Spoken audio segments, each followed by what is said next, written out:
Alright, welcome back once again guys kuri Kigali Nation. Nizere ko mumeze pompo. Aka nagasobanuye kagufi ariko gasobanutse. Uyu mukobwa dutangirana yitwa Isabel ariko abenshi bamenyereye ku kazina ka Easy. Akora akazi ko gutunganya imisatsi mu mutwe bya kinyamwuga mu gasaro gato ariko kazwi cyane mu mujyi wa New York. Easy rero ni umwana mwiza ku buryo hagiye hose akunda gutanga amandazi ku bana b'abaturanyi. Iki gitondo rero izavuye mu rugo agiye ku kazi yatunguwe no gusanga saro yabo yafashwe n'inkongi y'umuriro. Ubwo yagiyemo hangana nawo.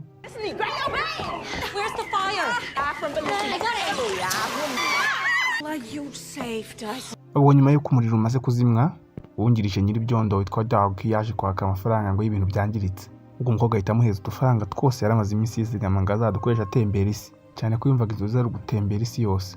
Ku rundi ruhande muri hoteli y'inyenyeri 5 batwereka igikomangoma cyo muri Ravania kibogari cyane cyitwa Thomas. Muri iyi minsi kiba cyaje New York, aho kiba cyaje muri gahunda yo gusangira n'umuryango wa fiancé wacyo. Ariko ari kwireba muri Miriwari Thomas yahise abona yuko umusatsi we n'imyenda yambaye bitajyanye.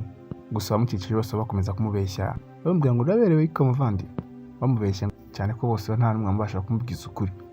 Gusa na Thomas akomeza gutsimbarara akashaka kwiyogoshesha. Bamaze kumva ko ari kubisaba, Walter umukozi bwite wa Thomas yatangiye gushaka salon nziza aho ngaho mu mujyi wa New York. Ubwo yifashishije Go Assistant, Walter yaje kubona nimero ya salon ibiri aho hafi.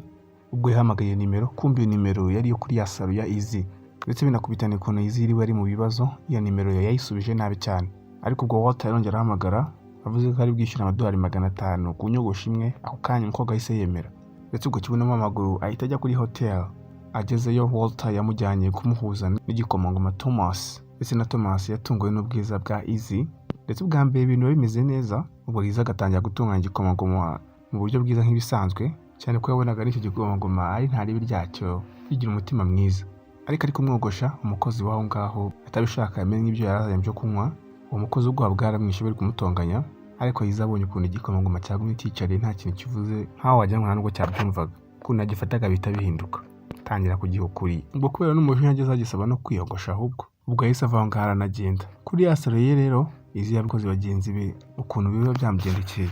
Gusa ubwo akiri muri ibyo ngibyo yarakirakaye, cya gikomangoma Thomas cyaraje ngo cyari kije gusaba imbabazi kubera imyitwarire cyamugaragarije cyagiye. Ubundi cyo ngo nawe cyo kita kubyo abandi bantu bari gucamo niyo byaba ari akababaro, ahubwo kinasaba imbabazi Easy ngakibabarira akomeza cyogosha gisoze. Koga nayo yumvise ukuntu igikomangoma kiri kumusaba imbabazi, wa mujinya waragabanyutse ndetse yemeza kumwogosha akamurangiza. Ndetse banasoje kumwogosha, Thomas yatunguwe n'ukuntu yari gusa neza noneho pe. Gusa mbere yuko asubira kuri hotel, Thomas asabye Easy ko yamerekeza bagatemberamo gake New York.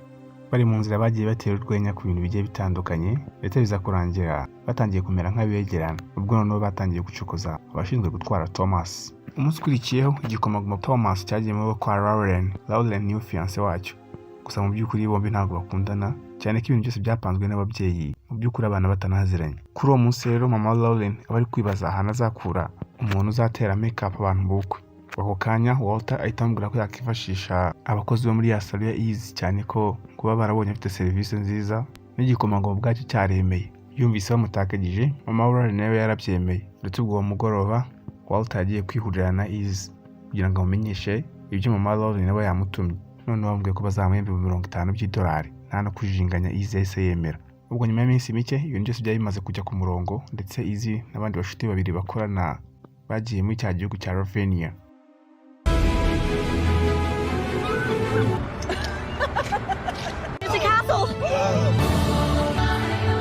Ubwo bageze ibwami, Walter yagiye kubera ko azajya barara, ajya no kwereka Easy icyumba kiba bamuteguriye, icyumba cyagutse ukuntu. Walter avuga yuko ari Thomas ubwe wabitegetse kugira ngo bikorwe gutyo.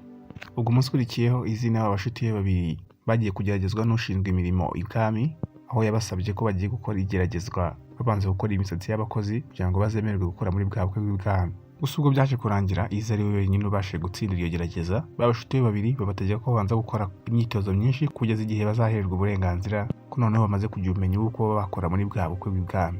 Ubwo rero kubera umukobwa kurambirwa guhora yicara hamwe, Easy yatangiye gutembera ahantu hose ngagenda areba ubwiza bwa Ravania. Ubwo agiye hirya y'umujyi yaje kugera mu mihanda n'abantu baho bigaragara ko ari abakene bitandukanye n'abandi begeranye n'ibwami. Nimugoroba bari gutaha, Thomas na Lauren bahuye na Easy wibereye kuri gate ari guheza amandazi abakozi bose. Bose batunguwe n'umutima mwiza bafite, atari na Thomas wenyine na Lauren atungwa no kubona umukobwa ufite umutima mwiza nk'uko. nimugoroba Walter yaje gutanga raporo kabonye Yiza ari gusohoka ibwami wenyine. Ubwo n'ubwoba cyese cyambara kijishije kiramukurikira. Gusa n'umukobwa byaramushimishije kujyana n'igikomangoma. Ariko ubwo bageze hahandi muri wa mujyi utameze ukuntu abwiye Thomas ngo bajyeyo, Thomas yari afite nk'ubwoba nko kuva cyari mu bwana ntabwo ari yemerewe kujyayo, ngo bibambwira ko ari ahantu habi cyane.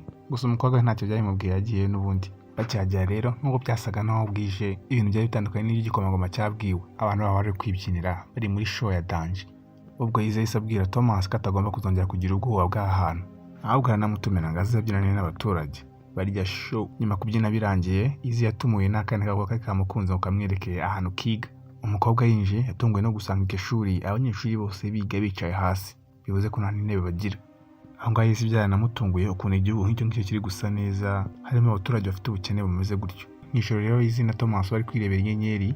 Aho ngaho niho Yiza yabwiriye Thomas ko ubundi urukundo rwe rwa mbere ari papa we. Ambwira ko kera ngo ari umwana, papa ngo ugeze kuza yambaye imyenda y'umweru ari no kwifarashi y'umweru neza nk'igikomangoma cyerekeje gufata umwamikazi wacu, akamutembereza ku ifarashi, ndetse kandi ko kugeza amagingo aya ari cyo kintu cya mbere kiri romantike adashobora kwibagirwa mu buzima bwe.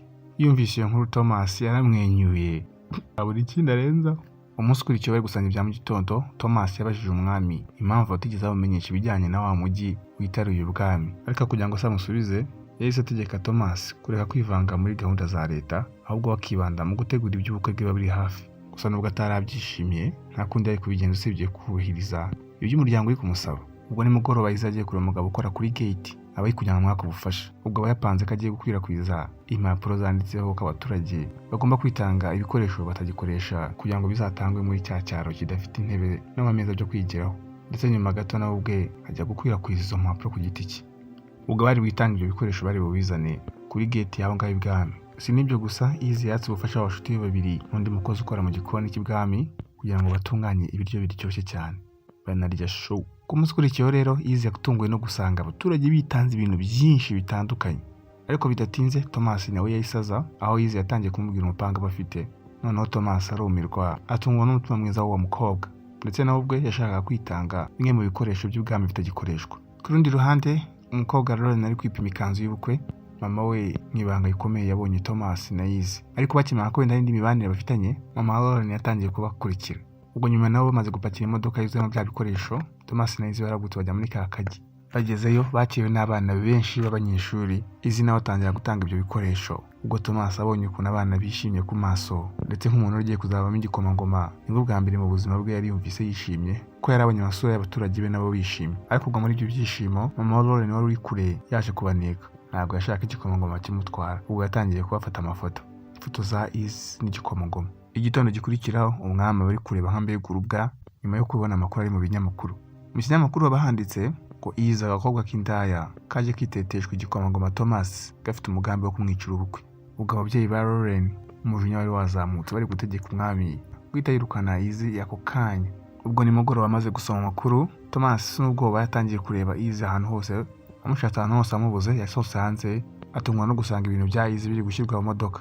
Thomas yinginga Yiza cyane, ariko uko byagenda kose umukobwa ntabwo yashakaga yuko kano kavuyo n'ibihuha wenda byakangiza ubukwe bwa Thomas. N'agahinda umukobwa yarekuye ikiganza cy'igikomangoma. Nyuma y'uko Yiza agenda, Thomas yahise yumva ko yamaze kujya mu rukundo nawe. Ubwo yahise ajya kureba ababyeyi be abasaba guhagarika ubukwe na Lauren. Ariko ikigaragara cyo ubukwe ntabwo agomba guhagarara, ko umwami yamusobanuriye ko California muri iyo minsi ifite ibibazo by'ubukene bukabije, ndetse kandi ko Thomas naramuka ashyingiranywe na Lauren umuryango we w'abakire cyane kuva New York bazafasha California kongera kugaruka cyane cyane mu buryo bw'ubushobozi. Kandi nk'igikomangoma Thomas yari afite inshingano z'imibereho myiza y'abaturage be, bityo byarangiye yemeye ubwo bukwe. Umunsi ukurikiyeho rero, umunsi w'ubukwe bwa Thomas na Lauren uba wageze. Mu cyumba aho Thomas yari kwitegurira, yabajije wa musaza Walter niba koko yashyingiranywe n'umuntu kubera amafaranga cyangwa agashyingiranywa n'uwo akunda. Icyo kibazo cyababaje Walter, kuko Walter niwe muntu wenyine wari uzi Thomas cyane ko aba yaramureze kuva ari umwana kugeza amagingo ye. Gusa wenda hashize aba yaramubeshyaga, ariko noneho yaba yumva ko uyu nguyu ari wo mwanya kugira ngo abashe kuba yamubwira ikintu cy'ukuri. Ubwo Walter yabwiye Thomas yihutirwa kujya gushaka urukundo rwe, bitaba ibyo akazicuza ubuzima bwe bwose nyuma yo kubana n'umuntu adakunda.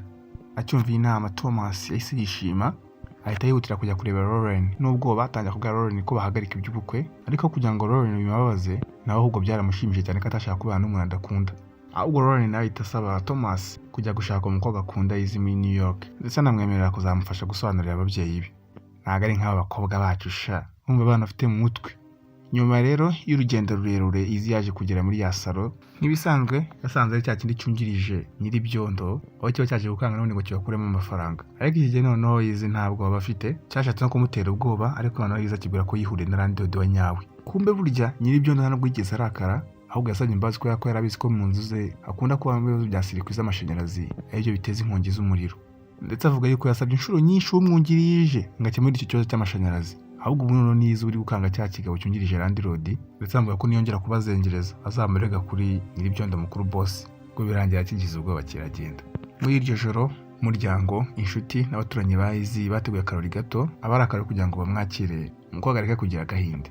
Ngo hagati mu kirori Izi yasohotse hanze ngo yumva akayaga ndetse igihe yari kureba mu kirere yirebera inyenyeri yumvise amajwi y'indogobe. Ubwo cya gikomangoma yahise kibona cyicaye ku ndogobe y'umweru cyahise kizamuka hejuru kimusobanurira ibintu byose kinambwira ukuntu kimukunda ndetse birangira bombi basomanye munsi y'ikirere kiri gusa neza koko. Ubu kandi icyo gihe Walter na za nshuti ze ebyiri za Izi nazo zari zaje ziri hasi imodoka. Ubu kandi Thomas yasaba Izi ko yamwemera akamutembereza New York ari kuri ya farashi y'umweru nk'uko yabishaka kuva kera. Nako akundi neza papa yabimukoreye kera umukobwa yahoraga birota. Ubwo yagiye kumutembereza inshuti n'imiryango bose basigara bari kureba.